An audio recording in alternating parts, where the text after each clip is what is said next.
Za ovu tehniku ću da koristim ove gel boje i prvo ću da ih ovako isečem. Možete umjesto gel boje da koristite i ove tečne boje za kolače. Ali evo, mi ćemo ove, pazit ću samo kako ih sečem. Tako mi je lakše da ih koristim. Kako bismo mogli da koristimo ove boje, kako bi one iz gelastog stanja prešle u tečno, moramo da ih malo otopimo. Stavljamo ih u jednu šoljicu, a zatim ćemo ih preliti vrućom vodom pa ostaviti malčice ovako da odstoje. Koji minut samo da se malo ova boja otopi. Za ovaj recept bi bilo dobro da koristite bela jaja, a potrebno je da jaja budu skuvana. Za ovu tehniku su mnogi od vas već čuli, ali ajde da isprobamo i nju. U jednu kesu ću sipati virinač,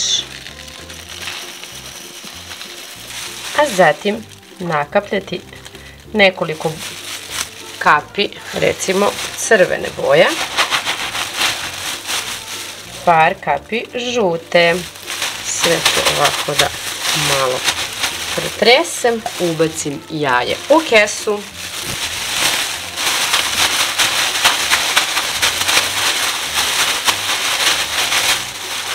Opa. I malo ga ovako protresem.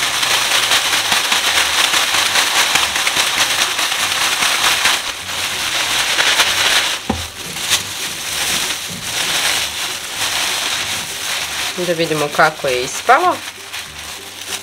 Pa zanimljivo, rozikasto, što je baš super. Ostaviti malo da se osuši.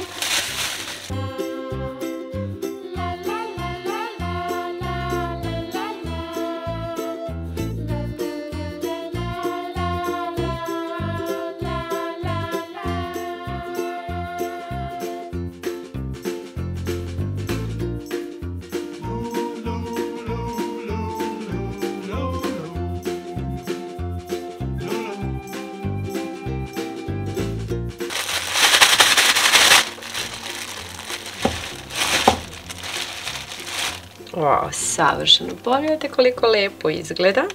Bacit ću ovo jaje sada tu.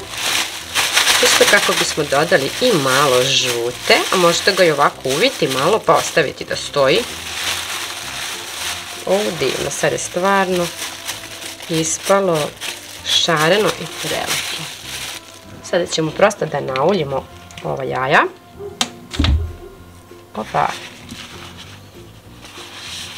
Kako bi dobila lep sjaj. Wow, baš su ispalo zanimljivo. Meni se dopadaju.